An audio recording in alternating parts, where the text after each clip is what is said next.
اهلا بكم من جديد اعزائي المشاهدين. الحقيقه يعني هنبدا بقى اخبارنا النهارده او اول اخبارنا النهارده من بورسعيد. مدير امن بورسعيد يستجيب لطلب النادي الاهلي. الحقيقه اللواء عصام سمك مدير امن بورسعيد بيعقد مؤتمر صحفي وبيقعد بيجيب الناس وبيجيب المشجعين. عجبني قوي تصاريحه بمنتهى الصراحه، التصريح عجبني جدا. اول حاجه طلب من الجمهور الالتزام بالروح الرياضيه، كلام قمه في الاحترام. تاني حاجه طلب منهم عدم الخروج عن النص، كلام ممتاز. ثالث حاجه بقى وهي الاهم، توعد بشده من يخرج عن النص، وهو ده اللي احنا مفتقدينه بقالنا فتره. يعني الراجل نصح وقال لهم انا تحت امركم وناشد الناس، بس قال لهم كمان في عقاب، في ثواب وفي عقاب. الحقيقه هو ده يعني اللي احنا محتاجينه الفتره الجايه. من النادي الاهلي بقى والخطيب يبدا الفحوصات في المانيا. الكابتن محمود الخطيب طبعا سافر او غادر القاهره متجه لالمانيا لعمل بعض الفحوصات. الكابتن محمود الخطيب هيعمل عمليه جراحيه في المخ لاستئصال ورم حميد ان شاء الله باذن الله يعني. ومصر كلها يعني بتدعي للكابتن محمود الخطيب بالشفاء، جمهور الاهلي، جمهور الزمالك.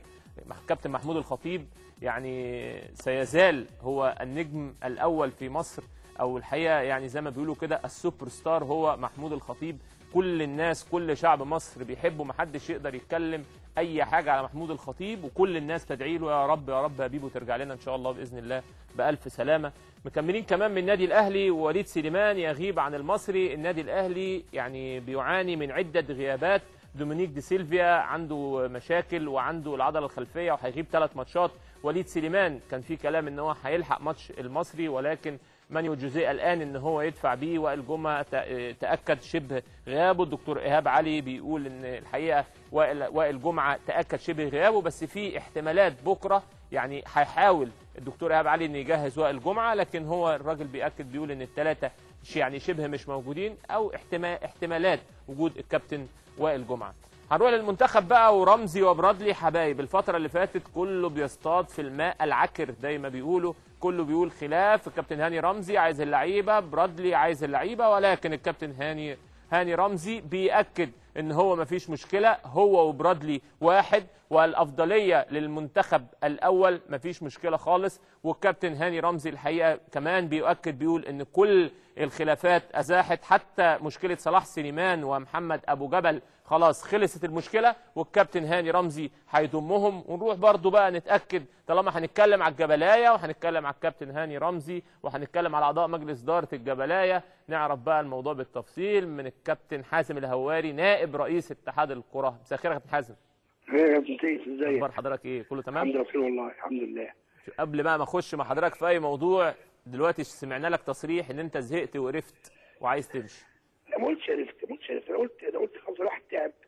يعني بقالنا 7 سنين ولا 6 سنين وشويه، 6 سنين وشويه في الاتحاد. كان في احداث كتيره قوي قوي في السنين دي كلها، وتحديات كتيره ومشاكل كتيره. فالواحد بقى خلاص يعني الاوان لازم يريح شويه زي لاحه بتقول، وبعدين ان شاء الله لو في يعني فرصه اخرى بعد 4 سنوات الواحد يرجع يتنص يعني اكثر نشاطا واكثر استعدادا لخوض يعني معركه جديده على مكان جديد. مش معركه اصلا، مش معركه اصلا، لكن خوض مواجهات جديده في مكان اخر يعني. في مكان جديد يا كابتن. يعني حاجه زي كده. وليكن الرئاسه.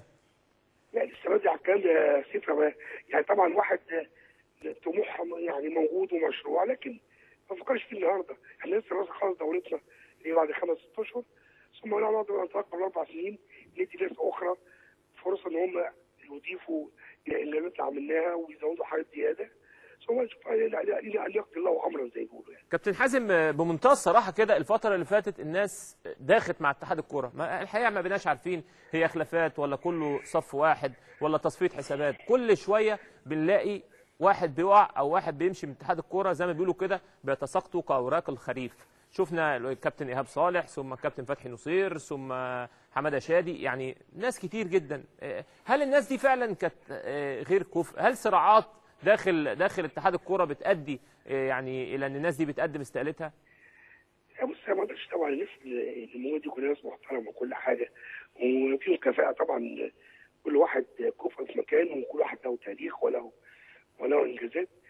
لكن يعني هو عايز اقول في اختلاف في وجهات النظر كانت بيننا كاعضاء الاداره.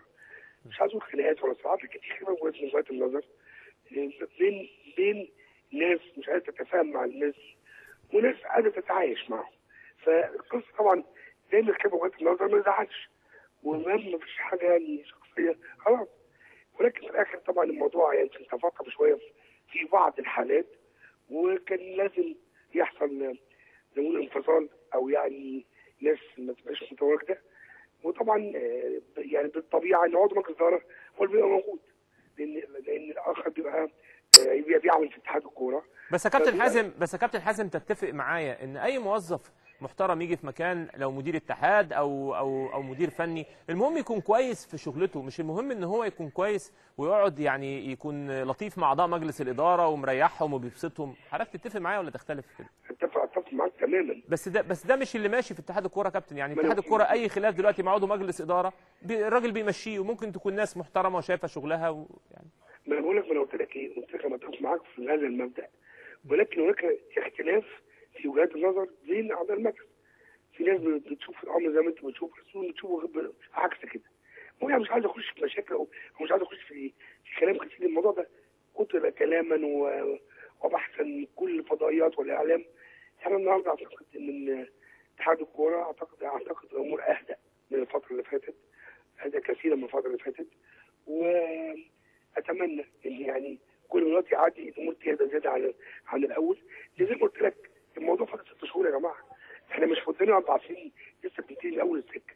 الموضوع 6 شهور، وانا يعني شايف ان اتحاد الكوره في الدورتين اللي فاتت كانت 3 سنين ودي 4 انجز انجازات. انا في رايي وجهه نظري قد اكون مجحف، اعجازات وليس انجازات. الناس اللي بتهاجم وضع طبيعي ليها سلبيات، وضع طبيعي في بعض الاخطاءات. طبعا مظبوط طبعا. ولكن الانجازات اعظم كثيرا واكبر كثيرا من السلبيات. بس يا كابتن حازم، احنا الفتره اللي فاتت بنشوف حاجات، يعني الجمهور والاعلاميين داخل ما بقوش فاهمين حاجه. طلعت حضرتك صرحت قلت في عقد رعايه الملابس، عقد تاريخي، وسمعنا اعضاء مجلس اداره طلعوا بيقول لا ده مش عقد تاريخي، وشككوا قالوا كلام كتير جدا وكلام اتقال. بنلاقي ان في لجنه بتتعمل من الاعضاء اللي شككوا، راحوا شرم الشيخ رجعوا قالوا ده عقد تاريخي. وبعدين مش ده الموضوع برضه، يعني قالوا ورجعوا في كلامهم، مش دي المشكله. المشكله ان محطوط بند في العقد ان العقد ما يدفعش فيه عموله ولا لبس ولا فلوس ولا. احنا اول مره يا كابتن نسمع ان في ناس ممكن يروحوا يتفقوا مع شركه اجنبيه كبيره زي اتحاد الكوره او ويحط بند يقول للراجل كده الاجنبي ايه، انا هعمل لك العقد ده، بس احنا عايزين نكتب بند ما تدفعش عمولات ولا لبس ولا فلوس ولا. ده كلام طبيعي؟ والله يا كابتن سيف، انا الموضوع ده اول مره اسمعه بجد. ان اللجنه اللي راحت شرم الشيخ ورجعت لسه ما قعدتش ولا شفت العقد النهائي اللي اتعمل. لكن طبعا الكلام ده يعني مش مقبول، لان هم هيدوا عمولات لمين ولا لبس لمين؟ يعني احنا اعضاء المجلس ما فيش، اعتقد يعني الناس كلها مش محتاجه، كلهم بلا استثناء، سواء اعضاء الموجودين او الاعضاء اللي راحوا اللجنه اللي راحت. يعني حضرتك تتفق معايا ان اضافه الشرط ده بيسيء لاعضاء مجلس الاداره؟ لا بس ملوش لازمه، يعني مش وقته.